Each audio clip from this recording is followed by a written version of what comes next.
Hello, my name is Jorb. I started without the microphone in my head. Hello, my name is Jorb. I love gear. I just got back from Superbooth. I can never ever remember being this tired. I went to Superbooth. I saw a bunch of gear. I met a bunch of people. I had an amazing time. And I want to talk about it. I want to talk about all of it.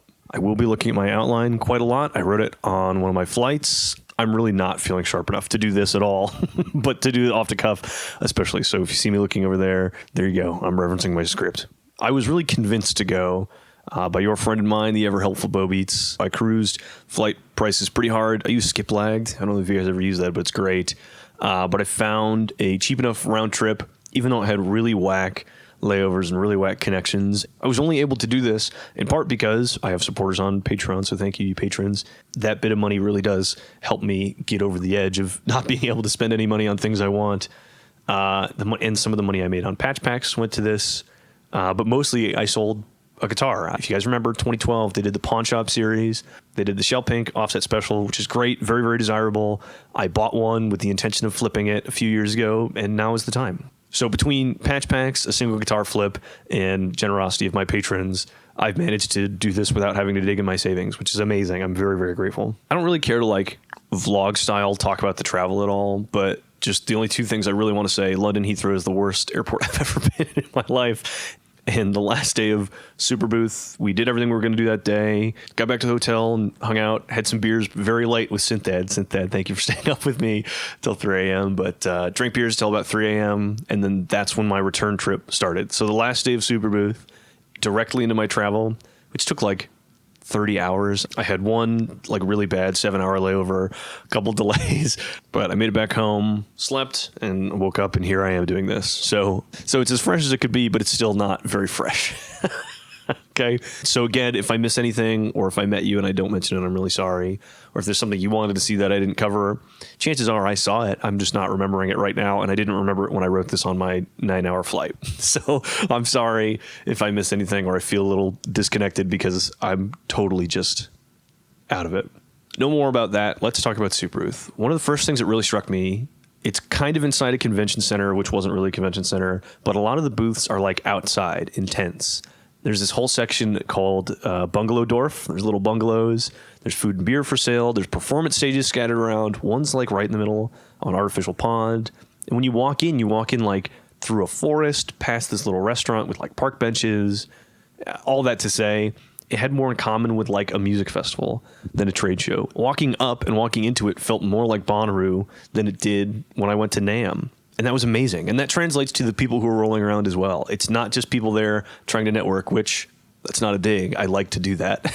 I like to interact with people who are doing this thing that I care about. But it's not just people trying to network. It's electronic music fans trying to get a like super concentrated hit of the stuff they love. And probably for those people, that's gear, just like me. So, and I'm using this to segue quickly. Let's talk right about the gear. Highlights of stuff that I got to see. One of the first things that I spent real time with was the new Create Audio East Beast.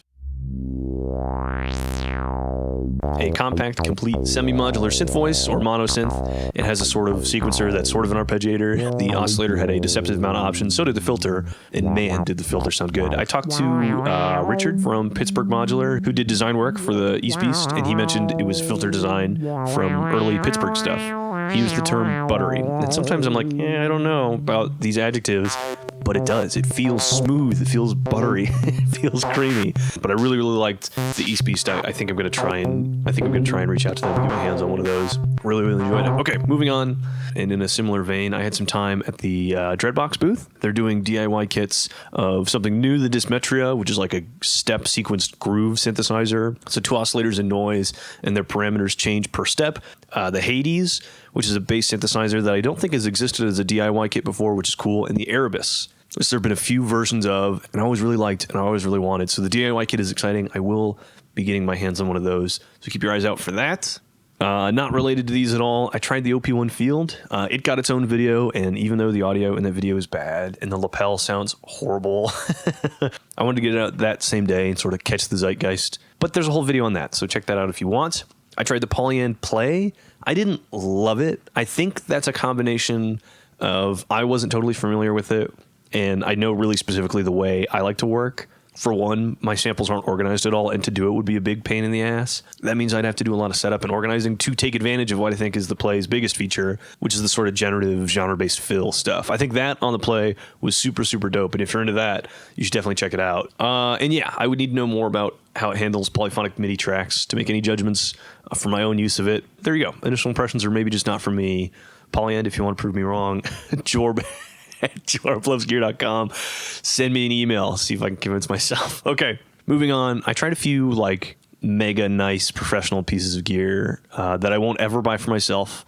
But yes, I do have the audacity to put my opinions out there. First, the new Rhodes.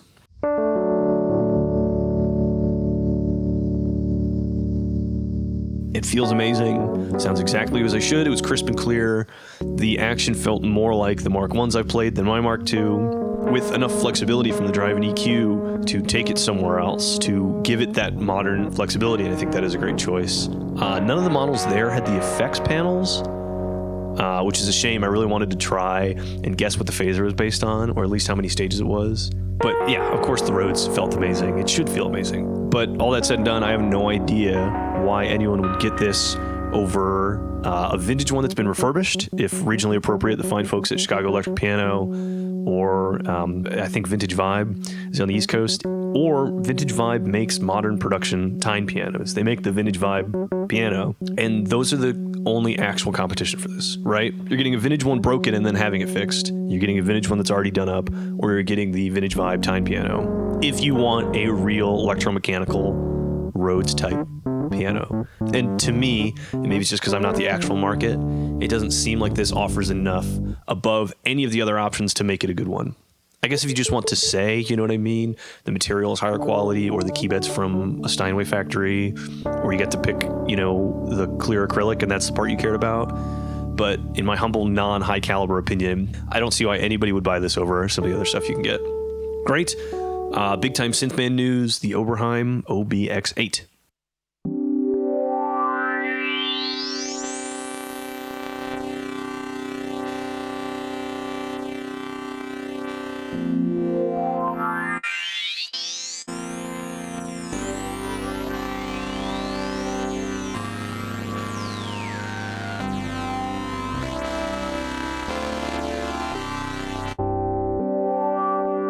Spent a little bit of the time with Marcus Ryle, who is a celebrity to me and a lot of us in the music industry. I managed to bother him at another event as well, but he was really, really wonderful to listen to. He had great stories about all the stuff he'd been a part of. His very, very impactful contributions to music gear and this industry as a whole. So I was grateful to have met him. Anyway, the first few chords of this recording of the OB-X8, those are him. He's playing as I ask him a few questions, and he shows me a little bit how to navigate. Then he left me to it. But let me just play you a clip of the recording I got right next to what I heard in the room.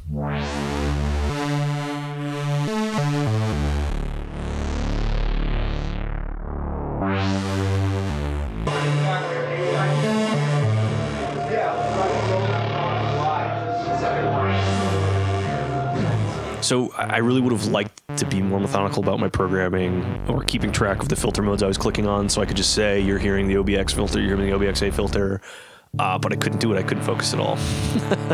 But I'll absolutely take what I can get. I got a fair amount of audio, so you're just hearing the parts that don't sound so bad.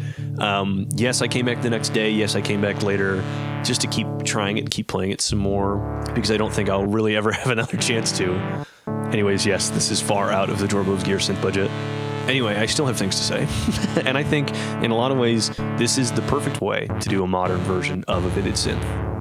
Something highlighted by Mr. Ryle, by Marcus Ryle, the differences between the Oberheim models that are represented in here, the 8, the X, the XA, I think as well the SX, but the differences are more than just changing out the filter. The envelope curves of each model are different. Another thing he highlighted was the levels of the oscillators into the filter, how much they drive. Those are, I'm sure those are the things that come to mind right now, but all those options are available at any moment on any patch. So you don't say, give me just the OB-X options, give me just the OB-8 options. You have controls of every parameter that would have been on any of those synths, which is great. So in a single patch, you can have the filter of whatever. Well, the SEM notch filter's in there. So you can have the SEM notch filter with the envelope curves of, let's say, the XA you know, in the oscillator levels of whatever, the OB-8. Maybe that's the perfect combination for the sound you're trying to work on, and there, you can do it all up. Other than that, of course it sounds good, of course it feels good, it should. And really, to contrast with the Rhodes, getting an OB-X8 is less than getting any individual Oberheim that's modeled in here. And so to the target consumer who, let's be honest, if you're buying the X8, you want it to be an Oberheim. You want it to be like those old ones. You're buying it for the history. And so the only real alternative to a consumer like that would be an actual vintage one. And this is less expensive and does more. So I think this is correctly positioned to win those people over when the Rhodes doesn't exactly feel like it is.